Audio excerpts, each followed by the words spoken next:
یا ایھا الذین آمنوا، اے ایمان والوں، اذا ضربتم فی سبیل اللہ، جب تم اللہ کی راہ میں جہاد کو چلو، فتبینوا، تو تحقیق کر لو،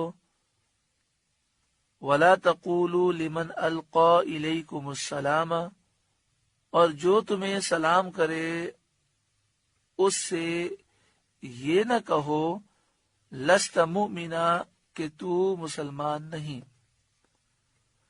تبتغون عرض الحیات الدنیا، تم جیتی دنیا کا اسباب چاہتے ہو، تم دنیا کی زندگی کا سامان چاہتے ہو، یعنی مال غنیمت کی لالچ کی وجہ سے تم بغیر تحقیق کے میدان جنگ میں ایسا نہ کہو کہ یہ شخص جو تمہیں سلام کر رہا ہے یہ تمہیں دھوکہ دینے کے لیے سلام کر رہا ہے، اور اسے کافر سمجھ کر قتل نہ کرو۔ فعند اللہ مغانم کثیرہ، تو اللہ کے پاس بہت سی غنیمتیں ہیں۔ کذالک کنتم من قبل، پہلے تم بھی ایسے ہی تھے، یعنی تم کافر تھے۔ فمن اللہ علیکم، تو اللہ نے تم پر احسان کیا، تم نے اسلام قبول کیا اور مسلمانوں نے تمہیں مسلمان تسلیم کیا، کسی نے تمہارے اوپر شک نہیں کیا۔ فتبینوا، تو تم پر تحقیق کرنا لازم ہے۔ ان اللہ کان بما تعملون خبیرا، بے شک اللہ کو تمہارے کاموں کی خبر ہے۔ جس میں اسلام کی علامت یا نشانی پاؤ اس سے ہاتھ روک لو، اور جب تک اس کا کفر ثابت نہ ہو جائے اس پر ہاتھ نہ ڈالو۔ یعنی جب مسلمان جہاد کے لیے جائے اور میدان جنگ میں دشمن کی بستی پر وہ حملہ کریں، میدان جنگ میں ہوں، تو جہاں پر اسلام کی علامت یا نشانی پائیں وہاں ہاتھ روک لیں، اور پھر تحقیق کریں، جب تک کفر ثابت نہ ہو حملہ نہ کریں۔ ابو داؤد اور ترمذی کی حدیث میں ہے، سید عالم صلی اللہ علیہ وآلہ وسلم جب کوئی لشکر روانہ فرماتے حکم دیتے کہ اگر تم مسجد دیکھو یا اذان سنو تو قتل نہ کرنا۔ اکثر فقہا نے فرمایا کہ اگر یہودی یا عیسائی یہ کہے کہ میں مومن ہوں تو اس کو مومن نہ مانا جائے گا، کیونکہ وہ اپنے عقیدے ہی کو ایمان کہتا ہے۔ یعنی یہودی یا عیسائی کہے جی میں مومن ہوں، میں مسلمان ہوں، تو اس کی بات کو نہیں مانیں گے بلکہ اس سے وضاحت طلب کریں گے، کیونکہ یہ یہودیت کو اور عیسائیت ہی کو ایمان سمجھتے ہیں، اسلام سمجھتے ہیں۔ اور اگر لا الہ الا اللہ محمد رسول اللہ کہے، جب بھی اس کے مسلمان ہونے کا حکم نہ کیا جائے گا جب تک کہ وہ اپنے دین سے بیزاری کا اظہار اور اس کے باطل ہونے کا اعتراف نہ کرے۔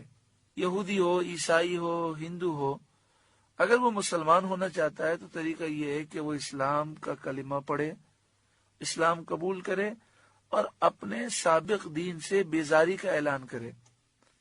مثلا وہ کہے لا الہ الا اللہ محمد رسول اللہ، اور پھر کہے کہ میں یہودی مذہب سے بیزار ہوں اور اسے باطل سمجھتا ہوں۔ اس سے معلوم ہوا کہ جو شخص کسی کفر میں مبتلا ہو اس کے لیے اس کفر سے بیزاری اور اس کو کفر جاننا ضرور ہے۔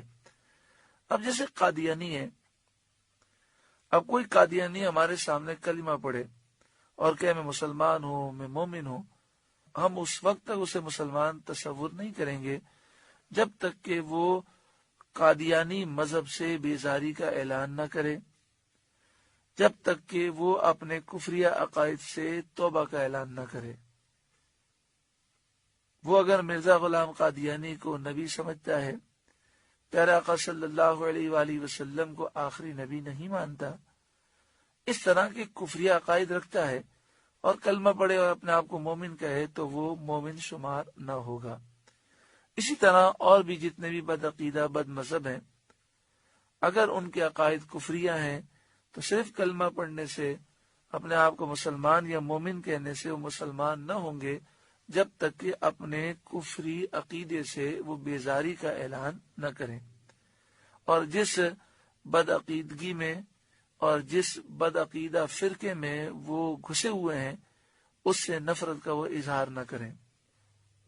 جب مسلمانوں نے اسلام قبول کیا اور اسلام میں داخل ہوئے تو جب مسلمانوں نے کلمہ شہادت پڑھ لیا تو کلمہ شہادت سن کر مسلمانوں کی جانیں اور مال محفوظ کر دیے گئے۔ تو یہاں اس آیت کریمہ میں یہ بیان کیا گیا کہ تمہارا اظہار بے اعتبار نہ قرار دیا گیا۔ ایسا ہی اسلام میں داخل ہونے والوں کے ساتھ تمہیں بھی سلوک کرنا چاہیے کہ اگر کوئی اسلام میں داخل ہو تو فوراً یہ مت کہہ دو کہ یہ ایسے ہی کلمہ پڑھ رہا ہے، ہاں تحقیق کر لو۔ اگر یہ ثابت ہو جائے کہ یہ کفری عقائد سے توبہ کر چکا ہے تو اسے مسلمان تسلیم کرو۔ یہ آیت مرداس بن نہیک کے حق میں نازل ہوئی جو فدق کے رہنے والے تھے، اور تمام فدق کے رہنے والے کافر تھے۔ پوری قوم میں یہی ایک اسلام لائے تھے۔